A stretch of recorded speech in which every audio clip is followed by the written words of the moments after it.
Every leader has a moment, that quiet pause between I think I can, I'm not so sure. Welcome to Tutum Talk with me, Cara. Together, we'll explore what it means to lead with heart, to build confidence not from control, but from connection. Because your leadership isn't about perfection, it's about presence. And when you trust yourself, your team will too. Join me as we explore leadership in the everyday and beyond.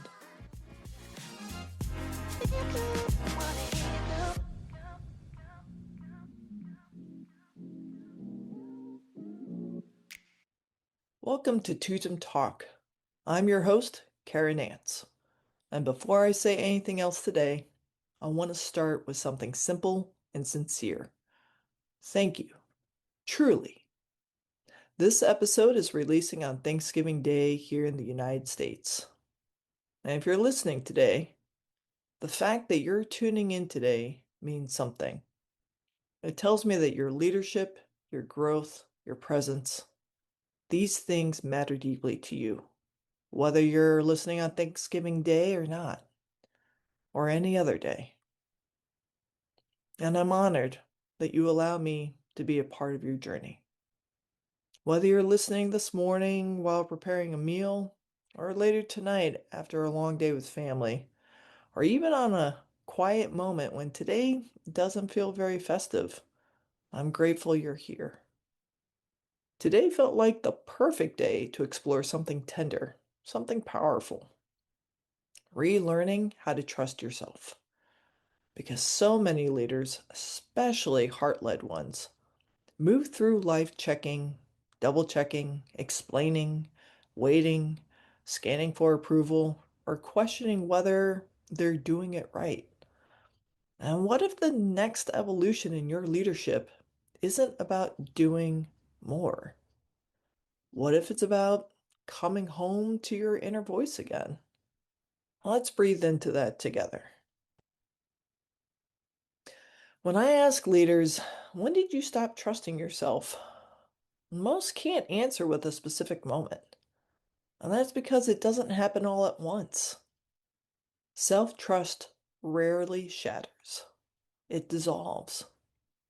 It dissolves when someone nitpicks your decisions, when your ideas are met with silence, when you're told to quote unquote tone it down, dial it back, or prove it first. It dissolves in cultures where leaders learn that saying less is safer than saying your truth. Waiting is safer than acting. Pleasing is safer than disappointing. And perfection is safer than presence. And over time, you start abandoning yourself in tiny, barely noticeable ways. You start carrying decisions to other people to make sure they're quote unquote good enough. You downplay your insight because others assume they're the ones with the answers. You hesitate when your instincts are already speaking clearly.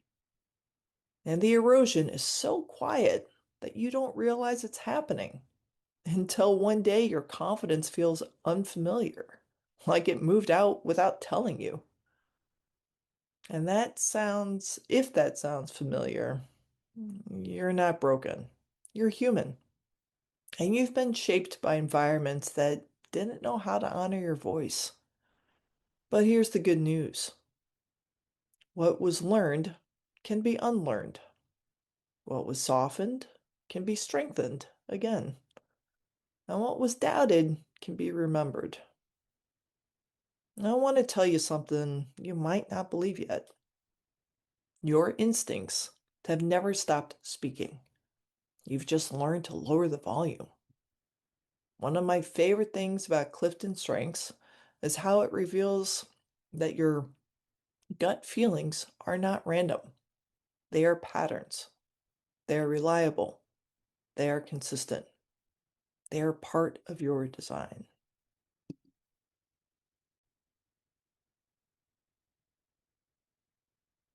But most leaders I coach describe their inner voice like this. I used to be so clear. I used to trust myself.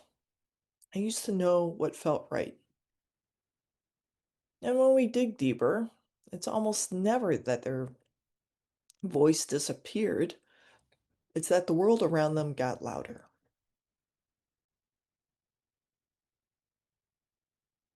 Louder with expectations, louder with pressure, louder with comparison, louder with the noise of should and supposed to. And so the quiet, grounded wisdom inside them, the one they were born with, gets drowned out. But here's the beautiful part: your inner knowing never goes away. It waits, it whispers, it nudges. And when you begin returning to it, it feels like rediscovering a part of yourself you didn't realize you missed. Let's talk about how self-trust shows up, or doesn't, in tiny everyday leadership moments. The moment before you speak, do you pause to gather clarity or pause because you fear being wrong? Those two pauses feel the same on the outside, but are completely different on the inside. Self-trust says, I know what I'm sensing. I know what I'm seeing. I can speak from that place. Self-doubt says, let me predict the room first so I don't disappoint anyone. Another way it shows up is the moment right after decision. Maybe you decide something that needed clarity, and rather than exhale, you immediately tense up. You replay, was that okay? Did I think it through enough? What will they think? Is someone going to question this later? Self-trust isn't about never reconsidering. It's about not unraveling every time you act in alignment. And then another way that it shows up is the moment your body reacts before your mind does. This one shows up constantly for leaders. Shoulders tightening, jaw clenching, a spark of excitement, a sinking heaviness, a flutter in your chest, a deep exhale when something quote unquote clicks. Your body is an incredible leadership tool, but most of us were taught to override it. If you've ever ignored your body's signals and then ended up being right later, you're not alone. Self-trust grows when you start honoring these moments instead of explaining them away. Rebuilding self-trust isn't about grand gestures. It's about small, consistent acts of returning home to yourself. Here are 5 ways that leaders begin doing that. First one, tell the truth the first time. Not the softened version, not the reduced version, not the let me make the sound palatable version. Truth builds internal alignment. Internal alignment builds trust. The second one, notice where you're outsourcing your confidence. If you can't feel good about a decision until someone else validates it, that's a sign your trust is waiting to be reclaimed. The third way is let your strengths lead the way. When you make decisions from your natural wiring, confidence becomes a byproduct. Your strengths aren't personality traits, they're trusted patterns. Following them feels like coming home. The fourth way is to practice micro bravery. Self-trust grows through small acts.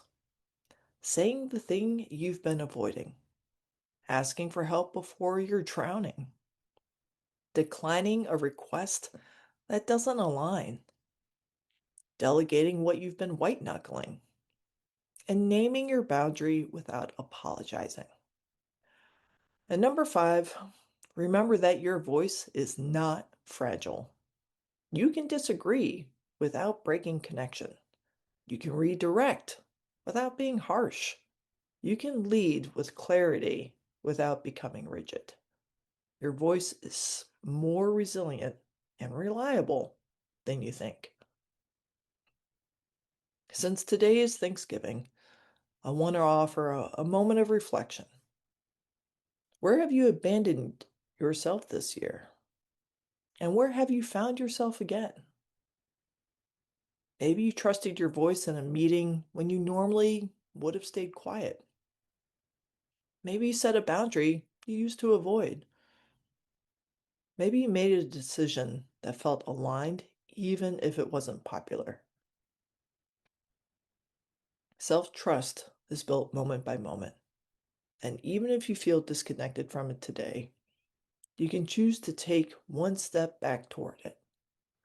Take a breath, place your hand over your heart if it feels comfortable, and know that you're not behind, you're becoming.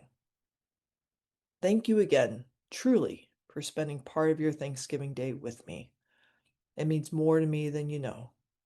And before we close, I want to name something honestly.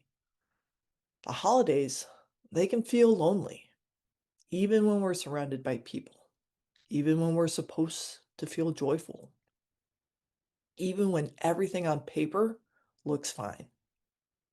If today feels tender for you, if you're navigating leadership and life with more weight than support, if you're realizing how much you've been holding quietly, you don't have to hold all that alone. If this episode resonated, if you're craving a space to reflect, to breathe, to reground, I'd love to support you. You can click on the Let's Connect button on the Tutum Leadership Coaching website to schedule time with me for one-on-one coaching. Please remember that fall and winter can really feel heavy for many leaders. And reaching out is not a weakness, it's wisdom. Until next time, be gentle with yourself. And thank you sincerely for being a part of this community. I know you have a lot of options on how you carve out your day and spend your time, and I'm honored that you decided to spend some time here today at Tutum Talk. Remember that leadership, it isn't something that we master once. It's something we grow into, moment by moment. My hope is that today offered you a little more clarity, a little more courage, and a reminder that you're not leading alone.